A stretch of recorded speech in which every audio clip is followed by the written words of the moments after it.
Dear student, आज हम 11th class biology से chapter number 15 plant growth and development का जो सेकंड पार्ट है वो डिस्कस करते हैं। फर्स्ट पार्ट में हमने जो ग्रोथ और डेवलपमेंट है उन टर्म्स को काफ़ी डिटेल में डिस्कस किया है, और जो second part mainly plant hormone से रिलेटेड रहेगा, जिनको फाइटो हार्मोन भी बोलते हैं। और अलग अलग हम टोटल 5 हार्मोन है वो पढ़ेंगे, जो ऑक्सिन है, जिबरलिन है, साइटोकाइनिन है, एब्सिसिक एसिड है और इथाइलिन है। तो ये पांचों को डिटेल में पढ़ेंगे। इनमें से 3 प्लांट ग्रोथ प्रोमोटर में आते हैं, जो ग्रोथ को बढ़ाने का काम करते हैं, और बल्कि जो दूसरे हैं वो ग्रोथ इनहिबिटर, ग्रोथ को रोकने का काम करते हैं।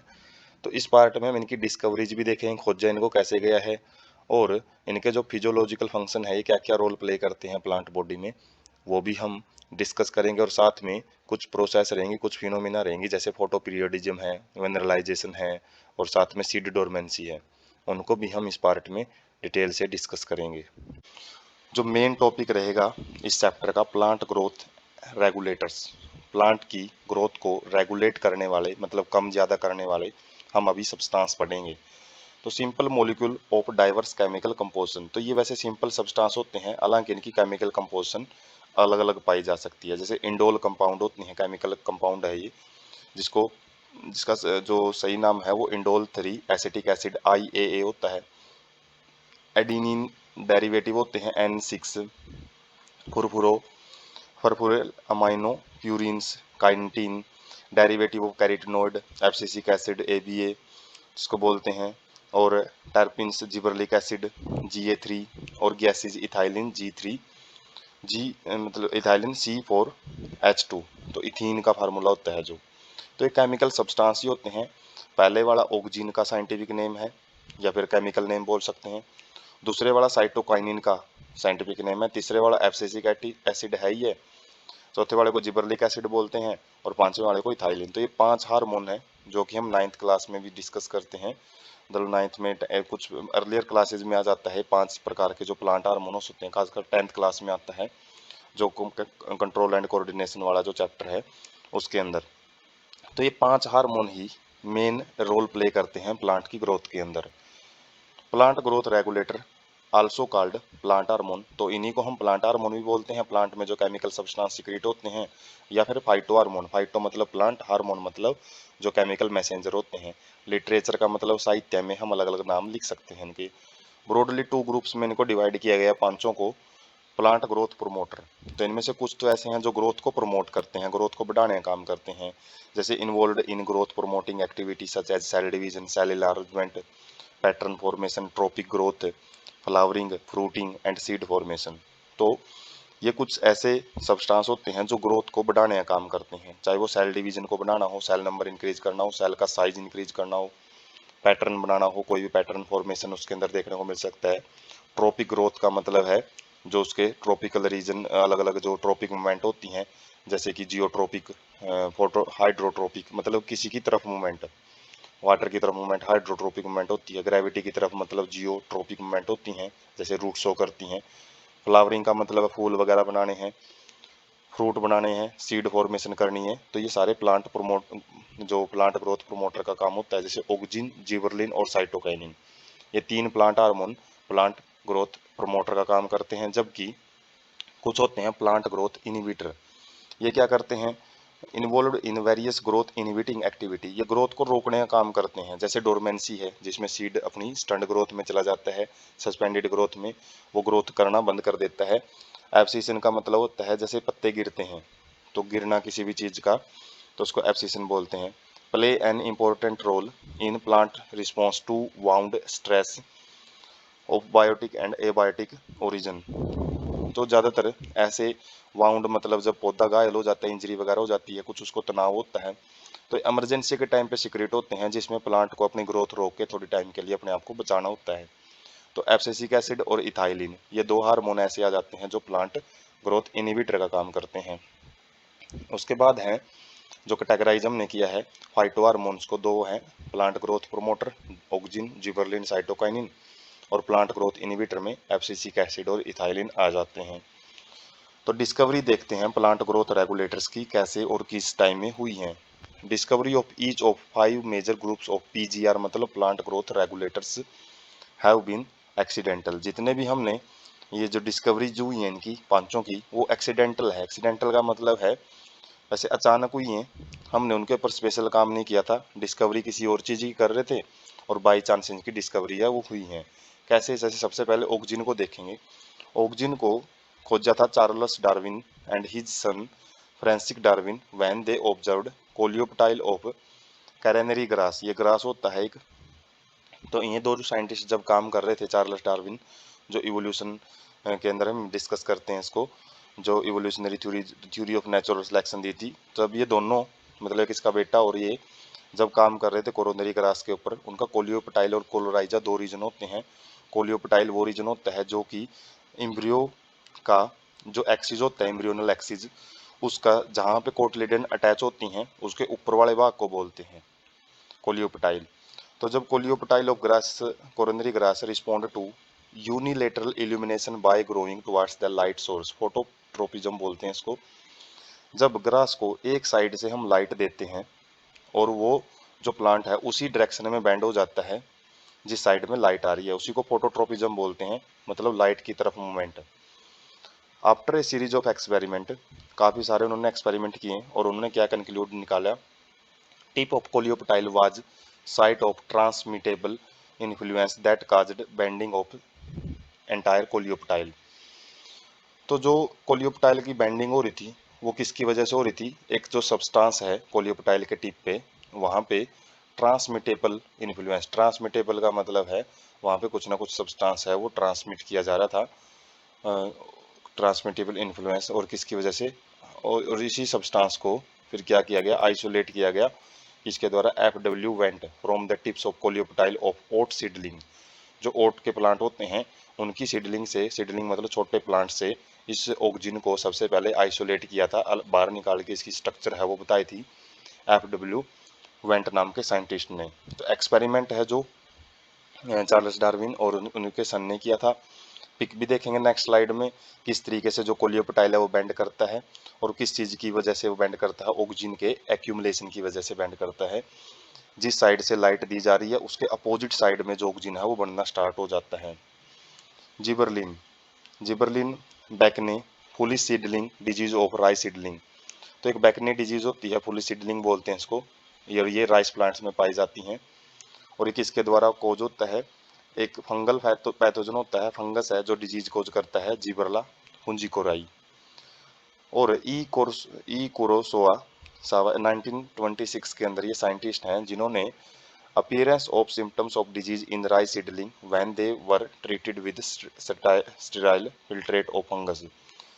जब फंगस के साथ हमने कुछ राइस सीडलिंग को इनके साथ मतलब ट्रीट कराया, ट्रीट का मतलब उनके साथ रखा, तो उन सीडलिंग के अंदर वो बीमारी देखने को मिली।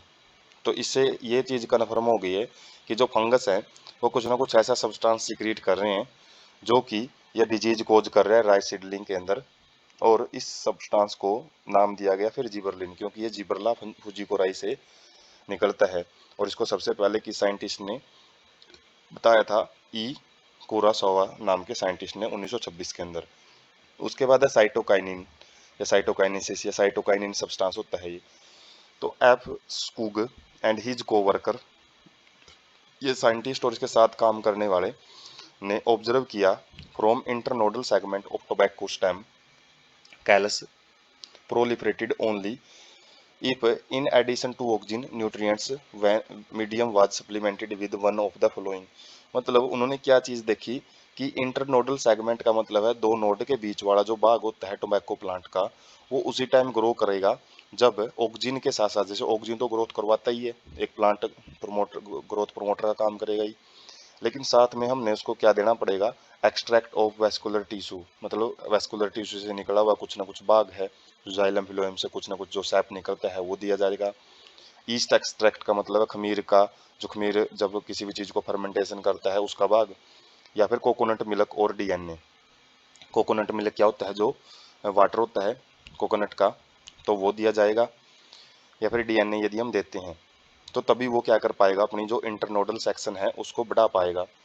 मिलर एट आल 1955 1995 के अंदर इन्होंने क्या बताया, later identified and crystallised the promoting active substance that they termed kinetin. तो उन्होंने क्या किया, मिलर एट आल का मतलब है मिलर के साथ वाले लोगों ने, मतलब मिलर ने भी और साथ में इसके साथ कुछ वर्कर थे, उन्होंने मिलके इस सब्सटेंस को आइडेंटिफाई किया, उसको क्रिस्टलाइज किया मतलब आइसोलेट किया, और उस सब्सटेंस को एक्टिवली देखा कि जो टोबैको प्लांट की इंटरनोडल सेक्शन को बढ़ा रहा था, मतलब ये भी साइटोकाइनिन करवाता है, जैसे साइटोकाइनेसिस क्या होता है, सेल डिवीजन करवाता है।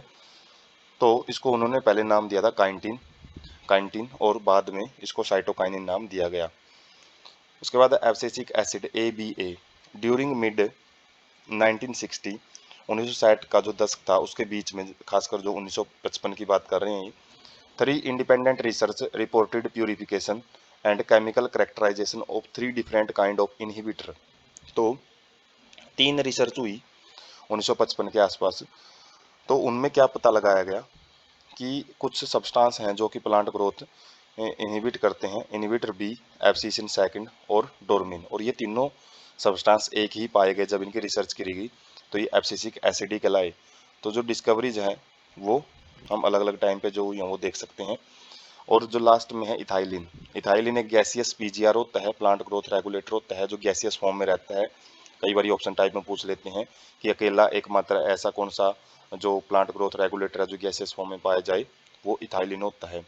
तो H कौसिन 1910 मतलब 1910 में confirmed release of volatile substance from ripen oranges, पके हुए ऑरेंज से कुछ एक सब्सटेंस रिलीज होता है जो कि जो अनराइप्ड बनाना है, जो मैंग उनके पास में हमने केले रख रखे हैं तो उनको पका देता है। तो यदि हम ऑरेंज को बनाना के पास छोड़ देते हैं, पके हुए ऑरेंज को जो अनराइप्ड बनाना के पास रख देते हैं, तो वो बनानाज भी पक जाते हैं। वो किसकी वजह से, एक गैस रिलीज होती है इथीन गैस, वो जब ऑरेंज से निकल के बनाना के पास पहुंचती है तो उसको वो ग्रोथ एक्टिविटी को बढ़ाने का काम करती है, सेनेसेंस बढ़ा देती है। वो जो डिस्कवरी देखी है अलग अलग हार्मोन्स की, तो उनको हम अभी पिक से समझते हैं। जैसे सबसे पहले है जो डिस्कवरी ऑफ ऑक्सीजन है, जो कि डार्विन ने 1880 के अंदर की थी। उसमें क्या देखा था, जो कोलियोप्टाइल रीजन है, जब इसको एक साइड से लाइट दी जाती है तो उसी साइड में वो बैंड हो जाता है, और यदि इस टिप वाले रीजन को हम हटा देते हैं फिर भी इसको लाइट देंगे तो अब ये कोई भी बैंडिंग शो नहीं करता है। इसका मतलब क्या है कि टिप रीजन में कोई ना कोई एक ऐसा सब्सटेंस है जिसकी वजह से ये बैंडिंग शो करता है, और बाद में इस सब्सटेंस को पता लगाया गया ये ऑक्सीजन मिला है। उसके बाद जो फुल सीडलिंग की बात कर रहे थे, वो ये फुल सीडलिंग होती हैं जो कि पूरे तरीके से ग्रो नहीं कर पाती हैं, और इनके अंदर किस चीज़ की वजह से ये जो डिजीज है फंगस इन्फेक्शन की वजह से, जिबरलिन की वजह से होता है वो। उसके बाद है जो क्रिस्टलाइज किया गया है सब्सटेंस, जिसकी बात कर रहे हैं साइटोकाइनिन की, तो ये साइटोकाइनिन की क्रिस्टलाइज्ड फॉर्म है वो दिखा रखी है ABCD के अंदर। ये क्रिस्टलाइज्ड फॉर्म ही है, जस्ट जो एक आइडिया दे रखा है कि किस तरीके से ये एक सॉलिड सब्सटेंस के रूप में पाई जाती हैं। उसके बाद वाली पिक है स्ट्रेसफुल कंडीशन की। अलग अलग टाइम पे जब प्लांट को स्ट्रेसफुल कंडीशन फेस करनी पड़ जाती है, हो सकता है उसको जो डिजीज पैथोजेंस हैं वो उसके आसपास में हो, वाटर का लॉस हो जिसकी वजह से स्टोमेटा क्लोज रहे हर टाइम उसके, या फिर जो पेस्ट वगैरह आ जाते हैं उसके पास, टेम्परेचर ज़्यादा हो, ज़्यादा रेनफॉल हो, तो अलग अलग जो स्ट्रेसफुल कंडीशन है, तनाव वाली जब कंडीशन हो जाती है तो उस केस में एब्सिसिक एसिड है वो रिलीज किया जाता है। और लास्ट में हम देख सकते हैं जब पके हुए ऑरेंज को जो अनराइप्ड बनाने के पास छोड़ दिया जाता है तो थोड़े टाइम के बाद वो भी पकने स्टार्ट हो जाते हैं, किसकी वजह से, इथाइलिन की वजह से। तो जो अलग अलग डिस्कवरीज हैं उनका हम यहाँ से एक आइडिया ले सकते हैं। उसके बाद है हम अलग अलग जो फिजियोलॉजिकल रोल है वो देखते हैं, ऑक्सीजन क्या सब्सटेंस होता है और क्या कहाँ पे फंक्शन करता है। तो ऑक्सीजन का एक ग्रीक वर्ड है जिसका मतलब है ग्रो करना, और इसको सबसे पहले ह्यूमन यूरिन से आइसोलेट किया गया था, ह्यूमन यूरिन में पाया जाता है। Term auxin is applied to the indole 3 acetic acid. IAA के लिए हम जो जनरल वर्ड है वो ऑक्सीजन वर्ड यूज करते हैं, और IAA मतलब जो इंडोल 3 एसिटिक एसिड क्या है, ये एक इसका जो केमिकल नेम है। And to other natural and synthetic compound with growth regulating property. तो ये इसकी कुछ नेचुरल फॉर्म भी पाई जाती हैं और कुछ सिंथेटिक फॉर्म भी पाई जाती हैं, और जिनका काम क्या होता है, ग्रोथ रेगुलेटिंग एक्टिविटी का काम करते हैं, ग्रोथ प्रोमोटर का काम करते हैं। Produced by growing apex of stem and root. तो किस जगह पे पाया जाता है, रूट हो चाहे सूट हो, उसके मेरिस्टेमेटिक रीजन में उसकी ग्रोइंग फेज में पाया जाता है। From where they migrate to the region of their action. तो जहाँ से वो क्या करते हैं, अलग अलग रीजन में चले जाते हैं जहाँ पे उनको काम करना होता है। Auxin like IAA and indole butyric acid, अलग अलग फॉर्म होती हैं ऑक्सिन्स की, उनको हमने प्लांट से आइसोलेट किया है। सिंथेटिक ऑक्सिन जैसे NaA है, नैप्थेलिन एसिटिक एसिड, और 2,4-D 2,4 डाई क्लोरोफिनॉक्सी एसिटिक एसिड। तो ये अलग अलग फॉर्म है सिंथेटिक ऑक्सिन की, और जो ऊपर वाली दो फॉर्म देखी हैं वो क्या है, नेचुरल ऑक्सिन है, जिनको हमने प्लांट से आइसोलेट किया है।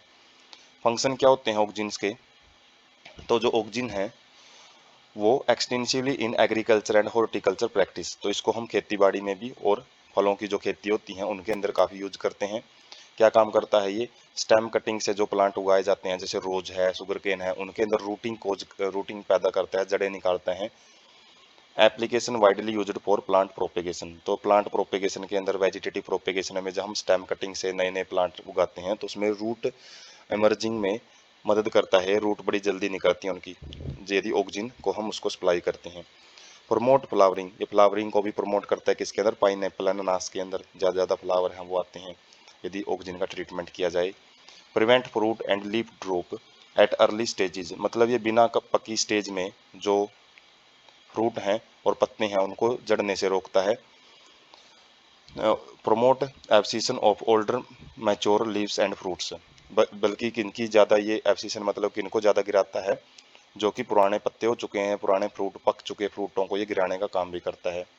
इंड्यूस पार्थिनोकार्पी, पार्थिनोकार्पी क्या क्या होते हैं, सीडलेस फ्रूट, तो सीडलेस फ्रूट को भी बढ़ाने के लिए हम ऑक्सिन यूज कर सकते हैं, जैसे टोमेटो के अंदर सीड वगैरह नहीं पाई जाती यदि उसको पार्थिनोकार्पी से तैयार किया जाए। वाइडली यूज्ड एज हर्बिसाइड्स, तो इसकी खास बात क्या होती है, ये जो अनवांटेड प्लांट होते हैं, हर्ब्स वगैरह होती हैं, उनको उगने नहीं देता।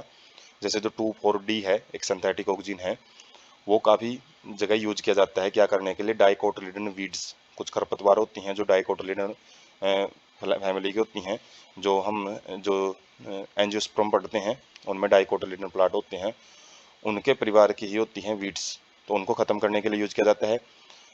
Does not effect mature monocotyledon plants, जो हम ज़्यादातर खेत में उगाते हैं जैसे गेहूँ है, चावल है, मक्का वगैरह हैं, ये सारे क्या है, मोनोकोटिलिडन प्लांट ही होते हैं।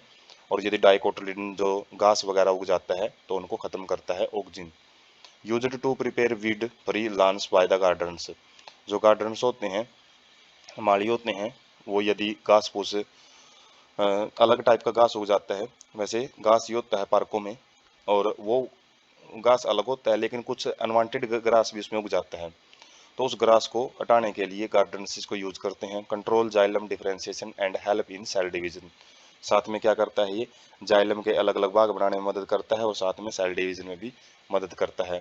तो एपिकल डोमिनेंस का मतलब है एपिक्स रीजन के अंदर ही ग्रोथ का करवाना, और जो लेटरल साइड है उस ग्रोथ को थोड़ी देर के लिए रोक देना। तो ये प्रॉपर्टी भी ऑक्सिन के पास ही होती है। जैसे हमने कई जगह पे देखा है, यदि हम कुछ प्लांट की हाइट को गेन करवाना चाहते हैं, हाइट यदि कोई प्लांट है हाइट वाइज उसकी लेंथ चाहते हैं, तो हम उसकी टहनियों को काटते हुए चलते हैं। और यदि हम चाहते हैं कि वो प्लांट एरिया वाइज ज़्यादा फैले, हाइट ज़्यादा गेन ना करे, तो उसमें हम क्या करते हैं, उसके जो टिप्स रीजन होता है, स्टेम का जो एपिकल रीजन होता है उसको काटते हैं। तो मतलब एपिकल रीजन को बढ़ाए जाना और जो लेटरल रीजन की ग्रोथ को रोकना ही एपिकल डोमिनेंस कहलाता है। Removal of shoot tips decapitation usually result in growth of lateral bud, तो यदि हम शूट टिप्स को हटा देते हैं, जिसको डीकैपिटेशन बोलते हैं, कैप मतलब टोपी और उसको हटाना decapitation, usually result in growth of lateral bud, वही बात आ गई, इसमें साइड की टहनियाँ बढ़ जाती हैं। और इसको बहुत जगह पे यूज किया जाता है, जैसे टी प्लांटेशन होते हैं, चाय की बागान बागान होते हैं, या फिर जो हैज मेकिंग मतलब जो एक पार्कों में हमने देखा होगा ग्रीन कलर की जो मतलब पेड़ों की दीवारें से बनाते हुए चलते हैं, तो वो हैज होते हैं। और हैज मेकिंग के अंदर भी इसी प्रॉपर्टी को यूज किया जाता है। उसमें क्या करते हैं, उनके टिप वाले रीजन को हम काटते रहते हैं ताकि जो प्लांट है वो लंबी हाइट वगैरह गेन ना करें। और टी के अंदर भी यही किया जाता है, टी को भी ऊपर वाले रीजन को, जो एपिकल रीजन है उसको हटाया जाता है ताकि जो टी के प्लांट है वो नीचे की हाइट में ही ग्रो करें, वो ज़्यादा हाइट कैच ना करें, क्योंकि उसके बाद हमने उनकी पत्तियां वगैरह भी तोड़नी होती हैं। और इसी तरीके से हैज मेकिंग की जाती है गार्डनर्स के द्वारा। उसके बाद है जीबरलिन, ये सेकंड प्लांट ग्रोथ हार्मोन्स हैं या रेगुलेटर्स हैं, another kind of promoter, PGR। प्रोमोटरी का मतलब ये ग्रोथ को बढ़ाने का काम करते हैं। मोर देन 100 जिबरलिन, मतलब 100 से ज़्यादा जिबरलिन अभी तक खोजे जा चुके हैं अलग अलग ऑर्गेनिज्म से, और जिनको हम एक से लेके इस तरीके से रिप्रेजेंट करते हैं, GA1, GA2, GA3 ऐसे रिप्रेजेंट किया जाता है। और इनमें सबसे ज़्यादा जो फेमस है वो GA3 है। फर्स्ट जिबरलिन ही ये डिस्कवर किया गया था and remain most intensively studied form, और इसी को ही आज तक सबसे ज़्यादा जो स्टडी इसी की गई है। इसके फिजियोलॉजिकल रिस्पॉन्स क्या होते हैं, क्या क्या काम करता है प्लांट में। Increase in the length of axis is used to increase length of grapes stalk, जो ग्रेप्स की स्टाक होती हैं, डंडियाँ होती हैं जो अंगूर की, उनको बढ़ाने का काम करता है ये, मतलब लेंथ ऑफ एक्सिस, मतलब जो स्टेम वगैरह की लेंथ है वो बढ़ाने का काम करेगा। Cause fruit like apple to elongate and improve it shape, जो आम जो सेब जैसे फल होते हैं उनकी जो लेंथ है उसको बढ़ाता है ताकि उसकी जो शेप है वो अच्छी बने। Delay senescence of fruits can be left on tree longer, तो ये मतलब सेनिसेंस का मतलब है ओल्ड एज को रोकता है, जिससे कि फ्रूट हैं वो लंबे टाइम तक पेड़ों पे छोड़ दिए जा सकते हैं, और जिससे उनका एक्सटेंडेड मार्केट पीरियड है, यदि वो पेड़ों पे ही लगे रहेंगे तो वो जल्दी ख़राब नहीं होंगे और वो पकने में टाइम लेंगे, और जिसकी वजह से हम उनको मार्केट में लंबे टाइम तक यूज कर सकते हैं। इसी को बोलते हैं extend market period. Speed up malting process in briefing industry, malting एक प्रोसेस होती है जिसके अंदर क्या किया जाता है, जो कि जो सीड होते हैं, सीड को पहले भिगोया जाता है, अंकुरित करवाया जाएगा, अंकुरित करने के बाद उनको धूप में सुखाया जाता है, सुखाने के बाद उनका पाउडर बनाया जाता है, और इस प्रोसेस को माल्टिंग प्रोसेस बोलते हैं। तो जो बेवरेजेज इंडस्ट्री होती है, बेवरिंग इंडस्ट्री, जो पेय पदार्थ वाली उद्योग होते हैं, जो अलग अलग पेय पदार्थ वगैरह बनाते हैं, अल्कोहल वगैरह, बेवरेजेज वगैरह, तो उनके अंदर माल्टिंग प्रोसेस को बढ़ाने के लिए हम ये जिबरलिन है वो यूज करते हैं। Spraying a sugarcane crop with gibberellin increase length of stem, thus increasing the yield by as much as 20 tons per area। तो यदि हम स्प्रे कर देते हैं जिबरलिन का अर्ली स्टेज में, तो इससे क्या होता है, जो शुगर केन है वो अपनी हाइट है उसको बहुत ज़्यादा गेन कर लेता है, स्टेम लंबे बनेंगे उसमें, और हम प्रति एकड़ 20 टन की पैदावार है उसको बढ़ा सकते हैं जिबरलिन के द्वारा।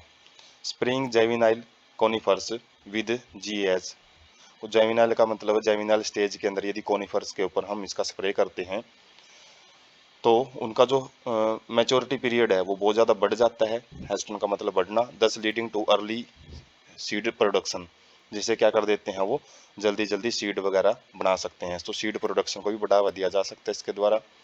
प्रमोट्स बोल्टिंग, बोल्टिंग भी एक प्रोसेस होती है जिसके अंदर जो internode elongation just prior to flowering, flowering से पहले क्या है, जो इंटरनोड नोड्स के बीच वाले भाग को बढ़ाना ही बोल्टिंग बोलते हैं।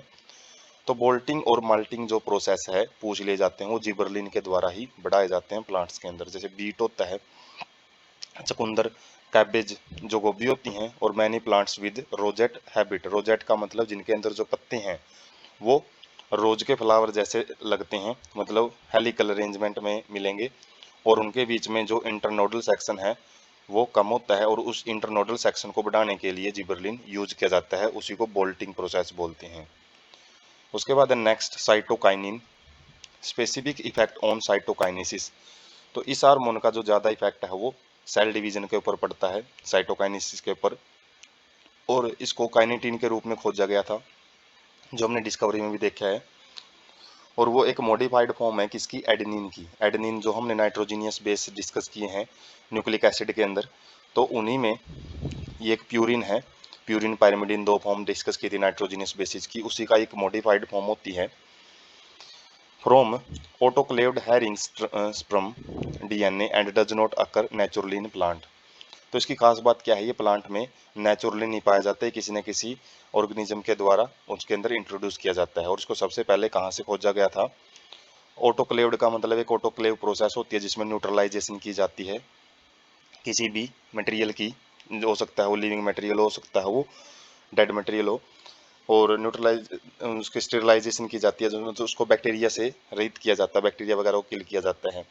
हेरिंग एक जो एक्वेटिक ऑर्गेनिज्म होता है उसके स्पर्म से इसको निकाला गया था, उसके स्पर्म DNA से निकाला गया था इसको सबसे पहले, और ये प्लांट में नेचुरली नहीं पाया जाता है। Cytokinin like substance isolated as G18 from corn kernels and coconut milk, तो साइटोकाइनिन जैसे ही सब्सटेंस हमने जिएटिन के रूप में निकाले हैं। जिएटिन नाम दिया है उनको, किससे? कॉर्न कर्नल होते हैं जो मक्के के बीज होते हैं। एंड कोकोनट मिल्क का मतलब है जो नारियल का पानी होता है उसमें से ये हमने इनको निकाला है। Natural cytokinesis cytokinin are synthesized in regions where rapid cell division occur in root apex, developing shoot buds, young fruits। तो जैसे ऑक्जिन देखा था, ऑक्जिन के आसपास ही पाए जाते हैं ये, जहाँ पे रैपिड सेल डिवीजन होता है मेरिस्टेमेटिक रीजन में ही पाए जाते हैं। चाहे वो सूट बड्स का मतलब है, सूट मतलब टहनियों के जो जहाँ से टहनियाँ निकलती हैं वो बड़े बनाने हो, जो फ्रूट्स वगैरह हैं उनके अंदर भी ग्रोथ बहुत ज़्यादा फास्ट होती है क्योंकि उनको जल्दी जल्दी मैच्योर होना होता है, तो उस रीजन में पाए जाते हैं। फंक्शन क्या होते हैं इनके? Help to produce new leaves, नए पत्ते बनाने में मदद करता है। क्लोरोप्लास्ट है, क्लोरोप्लास्ट को बढ़ाता है ये। लेटरल सूट ग्रोथ मतलब साइड में जो टहनियाँ हैं उनको बढ़ाता है। ये हम देख सकते हैं जैसे एपिकल डोमिनेंस है उसका उल्टा है ये लेटरल डोमिनेंस है। तो एपिकल डोमिनेंस ऑक्जिन के द्वारा सो गई थी, जबकि लेटरल सूट मतलब टहनियाँ बढ़ाने का काम साइटोकाइनिन करता है। एडवेंशियस सूट फॉर्मेशन, जो एडवेंशियस का मतलब है जो सहायता के लिए कुछ एक्स्ट्रा भाग, एरियल पार्ट का एक्स्ट्रा भाग वो बनाने का काम करता है। हेल्प ओवरकम एपिकल डोमिनेंस, तो वागी ना बात, एपिकल डोमिनेंस को ओवरकम करता है, ये दूर करता है। Promote nutrient mobilisation which help in delay leaf senescence, तो क्या करता है? ज़्यादा से ज़्यादा न्यूट्रिएंट का एक जगह से दूसरी जगह पे मूव करवाता है, जिससे कि जो पत्ते हैं वो आसानी से, उनकी कंप्लीट ग्रोथ नहीं होती, जल्दी जल्दी मैच्योर नहीं होते। क्योंकि जल्दी जल्दी मैच्योर क्यों नहीं हो पाएंगे? क्योंकि उनके पास प्रॉपर न्यूट्रिएंट ही नहीं है। यदि ये मोबिलाइज करवा देगा, जिसकी वजह से वो जल्दी मैच्योर नहीं होते हैं और वो आराम आराम से ग्रो करते हैं। तो इनका जो बुढ़ापा है, सेनिसेंस है, उसको ये डिले करता है, लेट कर लेता है। उसके बाद है इथाइलिन, जो लास्ट प्लांट ग्रोथ रेगुलेटर रहेगा, लास्ट नहीं फोर्थ है ये। इसके बाद एब्सिसिक एसिड भी रहेगा। तो ये गैसियस पीजीआर होता है, गैसियस फॉर्म में पैदा होता है। और किन टिश्यू के द्वारा ज़्यादा इसको पैदा किया जाता है? जो अंडरगोइंग सेनिसेंस, जिनके अंदर ज़्यादा मतलब मैच्योरिटी फेज आ जाती है, और राइपनिंग फ्रूट, पके हुए फ्रूट्स के द्वारा भी इसको पैदा किया जाता है। तो इन्फ्लुएंस देखते हैं, काफ़ी सारे इन्फ्लुएंस हैं जिसमें हॉरिजेंटल ग्रोथ ऑफ सीडलिंग है। जो सीडलिंग होते हैं, यंग प्लांट होते हैं जो सीड से निकलते हैं, तो उनमें हॉरिजेंटल ग्रोथ का मतलब वो जो रूट वगैरह हैं, रूट में जो अलग अलग ब्रांच उसकी जो लेटरल सेकेंडरी या टर्सरी रूट निकलती हैं, उनको ये एक्सटीज वाइज मतलब एक तो वर्टिकल पोजीशन होती है और एक जो अर्थ साइड डायरेक्शन वाइज उसको ये इंक्रीज करता है। स्वेलिंग ऑफ एक्सिस, जो स्टेम है या फिर जो सीडलिंग से जो भी एक डंडी सी निकलती है जिससे स्टेम बनता है, तो उसकी स्वेलिंग उसको फुलाता है। एपिकल हुक उसकी एक हुक जैसी स्ट्रक्चर बनाता है। और डाइकोटर सीडलिंग मतलब जो छोटे सीड से जो भी एक प्लांट निकलता है उसके अंदर एक्सिस उसको मोटा बनाएगा और उसकी जो एपिकल रीजन है उसको हुक जैसा बना लेता है। प्रोमोट सेनिसेंस, ये बुढ़ापे को ज़्यादा से ज़्यादा प्रमोट करता है, मैच्योरिटी को बढ़ाता है। और साथ में एब्सिशन का मतलब गिराता है कि इनको प्लांट ऑर्गन्स जैसे कि जो लीव्स हैं, फ्लावर्स हैं, उनको गिराने का काम भी करता है। Highly effective in fruit ripening, फलों को पकाने में ज़्यादा इफेक्टिव होता है ये, इसलिए मार्केट में जो पाउडर यूज किया जाता है पाउडर फॉर्म में, वो हम देखेंगे वो एक इथाइलिन ही लिए होते हैं, तो जिसकी वजह से जो ग्रोथ है मतलब उसको बढ़ाया जाता है। उसके बाद enhance seizure respiration rate during the ripening of fruit, जो फ्रूट की राइपनिंग होती है उसमें रेस्पिरेशन रेट है, जो ब्रीथिंग रेट है उसको बढ़ा देता है, जिसको रेस्पिरेटरी क्लाइमेटिक कंडीशन भी बोलते हैं। मतलब रेस्पिरेटरी रेट का बढ़ना किसकी वजह से? इथाइलिन की वजह से, उसी को रेस्पिरेटरी क्लाइमेटिक कंडीशन बोला जाता है। Initiate germination E P nuts, जो मूंगफली होती हैं उनके सीड को ये जल्दी जल्दी जर्मिनेट करवाता है। Sprouting of potato tuber, sprouting का मतलब खिलना। पोटैटो की जो ट्यूबर होती हैं, जो टहनियाँ वगैरह होती हैं, जो पोटैटो से अलग अलग जो ट्यूब निकलती हैं, आई निकलती हैं, उनको ज़्यादा से ज़्यादा ग्रो करवाता है। Promote rapid internode petiole elongation इन डीप वाटर राइस प्लांट, जो कुछ ऐसे प्लांट होते हैं राइस के, चावल के दान के, जो बिल्कुल गहरे पानी में लगाए जाते हैं, तो उनके अंदर जो इंटरनोडल सेक्शन है उसको बढ़ाता है ये। या पैटियोल का मतलब है जैसे उनके अंदर जो लीफ बेस होता है वो फैला हुआ होता है और उस लीफ बेस को ये बढ़ाता है ताकि जो लीफ हैं वो प्लांट्स जो वाटर से ऊपर आ जाएं, जिसे क्या करता है लीफ या upper part of shoot to remain above water, जिससे वाटर के ऊपर रहते हैं वो, और जिससे कि प्लांट की ग्रोथ है वो करवाई जा सकती है। प्रोमोट रूट ग्रोथ को बढ़ाता है। जो रूट हेयर होते हैं उनको बढ़ाता है ताकि एब्जॉर्प्शन सरफेस है, पानी के एब्जॉर्प्शन, मिनरल एब्जॉर्प्शन, उसको बढ़ाया जा सके। Used to initiate flowering and for synchronising fruit set in pineapple. तो साथ में फ्लावरिंग को बढ़ाता है, फूल वगैरह हैं वो ज़्यादा से ज़्यादा आएंगे इसकी वजह से। सिंक्रोनाइजिंग का मतलब है एक जैसे एक टाइम पे सारे इवेंट करवाना। और ये फ्रूट सेट इन पाइनएप्पल, जो पाइनएप्पल का प्लांट, अनानास का प्लांट होता है, तो वो कंपाउंड फ्रूट होता है, क्योंकि जो पाइनएप्पल हम देखते हैं उसके ऊपर जो क्रॉस क्रॉस से बने होते हैं वो एक क्रॉस एक फूल होता है। और यदि वो फ्रूट होता है, वो एक फ्रूट होता है जो एक क्रॉस होता है, और वो सारे क्रॉस अलग अलग फ्रूट को दिखाते हैं। और यदि वो फ्रूट एक टाइम पे खिलेंगे या एक टाइम पे पैदा होंगे तो जो पाइनएप्पल की शेप है वो अच्छी खासी वो इम्प्रूव कर सकता है। Induce flowering in mango, mango के अंदर फ्लावरिंग भी करवाता है। Most widely used in agriculture as ethephon, ethephon के रूप में इसको यूज किया जाता है राइपनिंग वगैरह पर्पज के लिए। इथेफोन क्या होता है? Aqua solution is readily absorbed and transported with in the plant and release ethene ethylene slowly.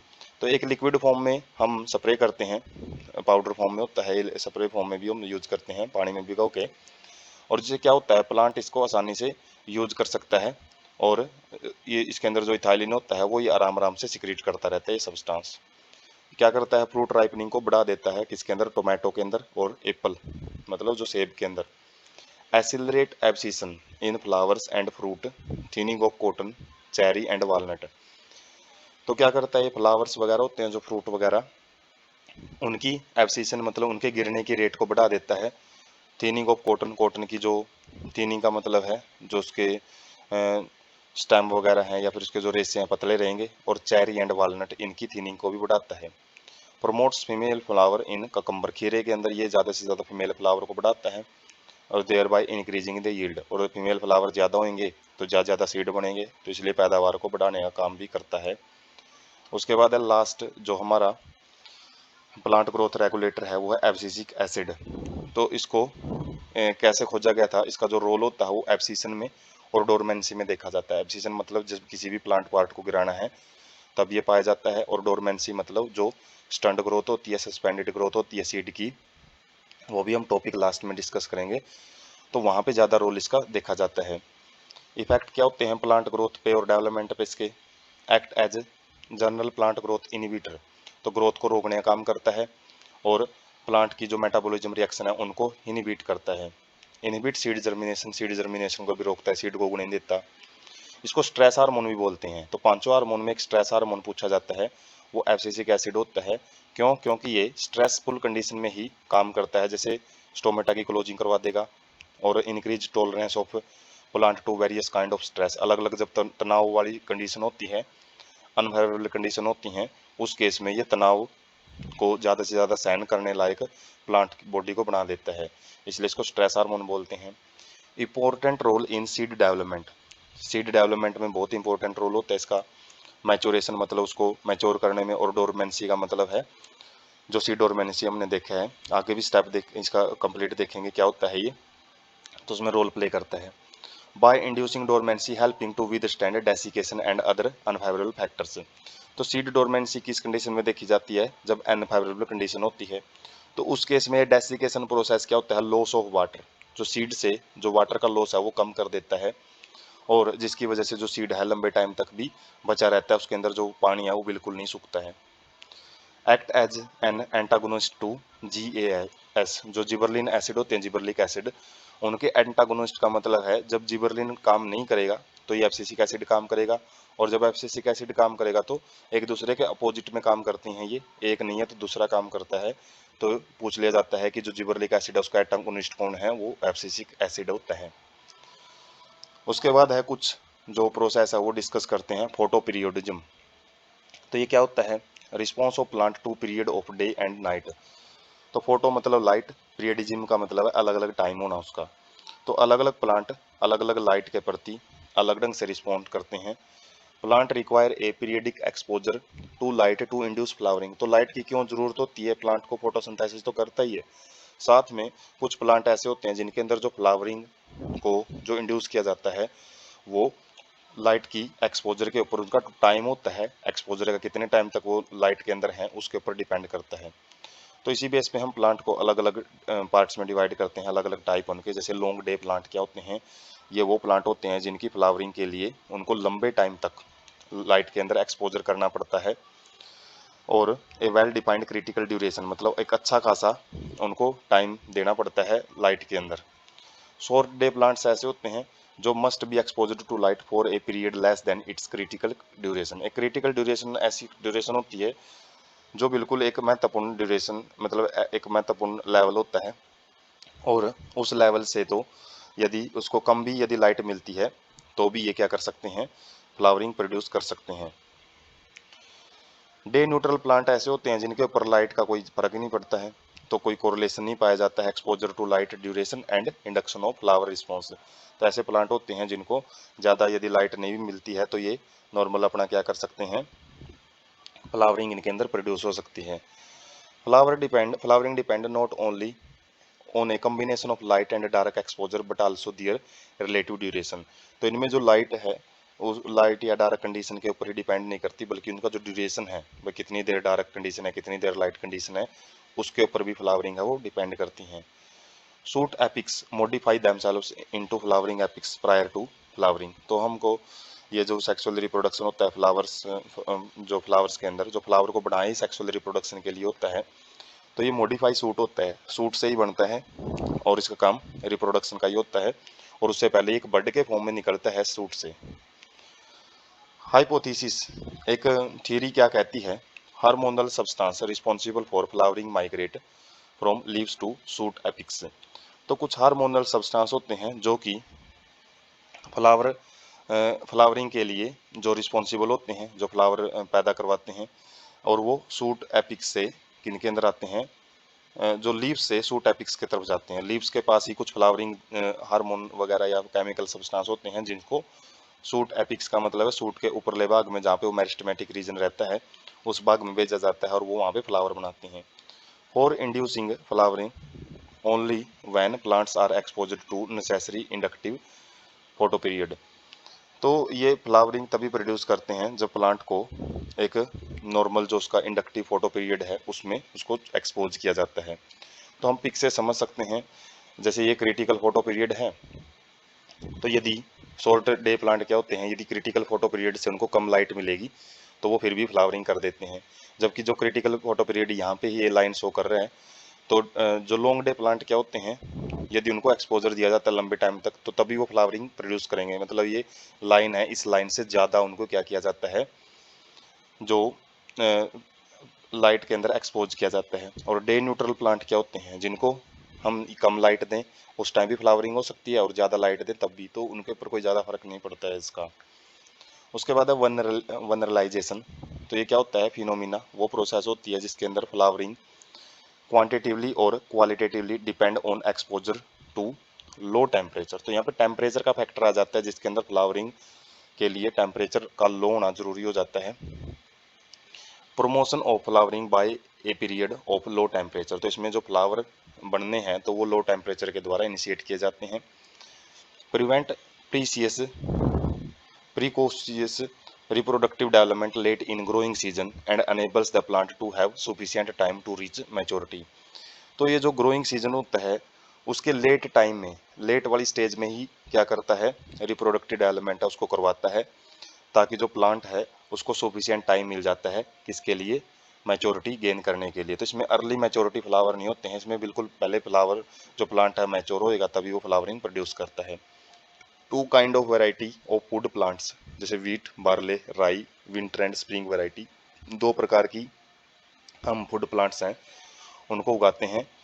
Spring variety क्या होती है, planted in spring and grow come to flower and produce grain before the end of growing season. तो ये क्या करते हैं, spring ऋतु में इनको, वसंत ऋतु में इनको उगाया जाता है, मतलब लगाया जाता है खेतों में, और उसके बाद इनके फ्लावर आ जाते हैं। लेकिन जो ग्रेन्स हैं, फ्लावर तो पहले ही आ जाते हैं लेकिन एक सस्पेंडेड ग्रोथ में चले जाते हैं, जिसमें ये जो ग्रेन है वो ये ग्रोइंग सीजन के एंड में जाके पैदा करते हैं।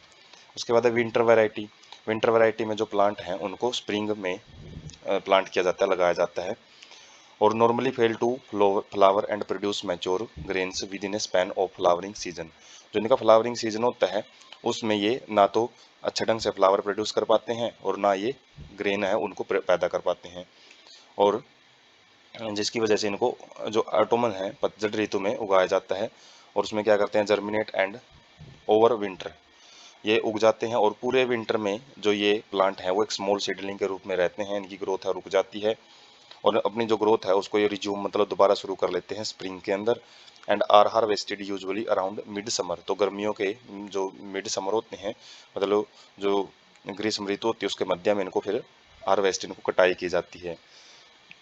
बाइनियल प्लांट्स क्या होते हैं, ये मोनोकार्पिक प्लांट होते हैं। मोनोकार्पिक मतलब एक ही टाइम में ये फ्रूट्स वगैरह देते हैं, फ्लावर वगैरह एक ही टाइम, उनकी लाइफ स्पैन में एक ही टाइम फ्लावर प्रोड्यूस होते हैं और ये क्या करेंगे फिर अगले सीजन में इनकी डेथ हो जाती है। तो कुछ एग्जांपल है जैसे शुगर बीट है, जो शुगर बीट है, कैपेज है, कैरेट है, तो ये कॉमन बाइनियल प्लांट्स में आ जाते हैं। Subjecting growing to a cold treatment stimulates a subsequent photoperiodic flowering response, तो यदि इनको कोल्ड ट्रीटमेंट दिया जाए तो ये क्या कर देते हैं, जो इनके अंदर फोटो पीरियडिक मूवमेंट है उसके साथ में यदि फोटो पीरियडिक मूवमेंट भी हो, लाइट भी दी जाए इनको और साथ में कोल्ड ट्रीटमेंट यदि ठंडा भी किया जाए तो इससे जो फ्लावरिंग रिस्पॉन्स है वो इनसे प्रोड्यूस करवाया जा सकता है।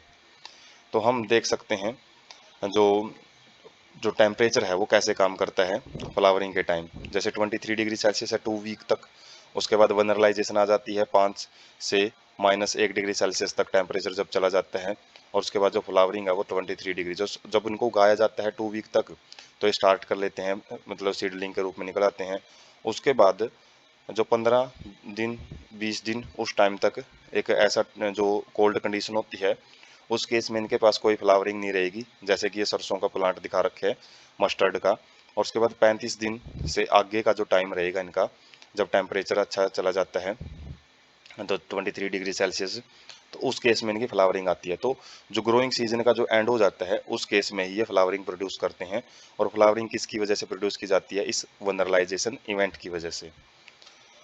उसके बाद है seed dormancy, certain seed fail to germinate even in favourable external condition.